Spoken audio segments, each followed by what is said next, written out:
Okay, so once you download, install R in your laptop or desktop, and then you download RStudio as your integrate development environment, you will see what I'm seeing now.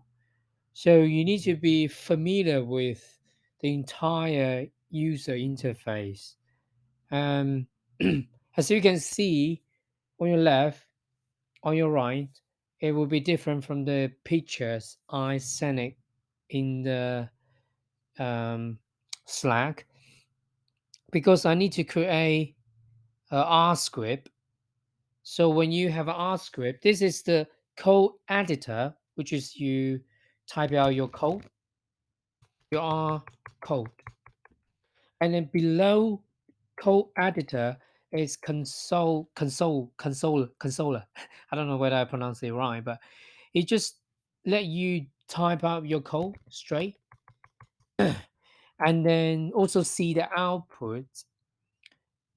They provide really handy. They also give you a terminal like a normal code editor, and you also can schedule the job to run your model, to run your data analysis. Pretty handy. On your right is the environment, and I'm pretty sure you are not familiar with this because in Python we don't have this unless you use Jupyter Lab. So whenever I will show you later, but not now. And and below is just the file or the plots or the package install. Whenever you see the tick box, which means you are active the package, and whatever you see here is you install, okay, and a help and a viewer, okay, and let's write our single first code, and the shortcut to assign a variable, you can use equal sign, you can use the R signature assignment symbol. um so will I do one, two, three, four, five? Okay. By the way, whenever I like to, this is assign x as a vector. So I will talk about vector later. You can imagine just really in R, everything is R object, and the common frequent use R object is the vector list, factors, and matrix. Yes, and let's just basically to write the code help you familiar with the entire RStudio environment. Okay, and as you can see, the environment we can tell we got a first variable which is 125, 125 number. Okay, and also okay, and we can assign another one, and then here's a secret you can use if you use a MacBook Pro. If you use MacBook OS system, you can use option and the dash, the one next to plus sign, and it's shortcut keyboard shortcut. Then assign another one, let's say 100, 200, 300, 400, 500. Okay, now run again. Okay, we got another variable which is pretty handy. You can always see the things you need to see actually. And now I'm going to introduce a really important function which is made me really like R, called plot function, plot x and y.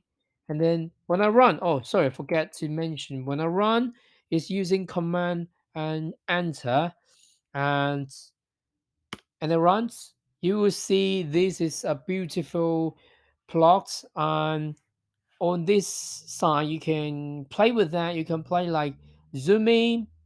Okay, I'm zooming really big. Oh, probably you can't see, but it will pop up the window, and you can see the entire picture really clearly. Okay, and then you can export.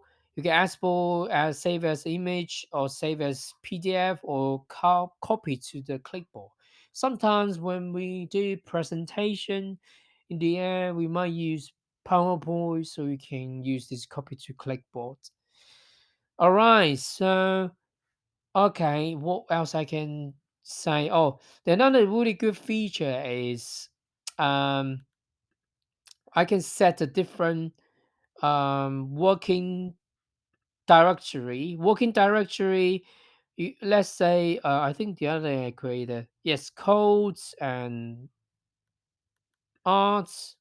So let's say I like to set this home to code to R is my working directory. What can I do? So I can use this gear simple and to set as my working directory. Okay. Also, you can use this kind of function to set your working directory, whatever that works for you. And then you're going to maybe going back to plot and export image. Okay, this is kind of like the parameter you want to see. Okay, and then save it. You go to the files. You can see. Okay, I got on my files. Great. And also another really nice feature is you can change the look of the data visualization. Up there is like a line chart, pretty handy. So please just go ahead to play with everything you see, and then I'm going to introduce some basic R programming language tomorrow. I'm going to write some tutorial or even make a video if I have time. Thank you very much.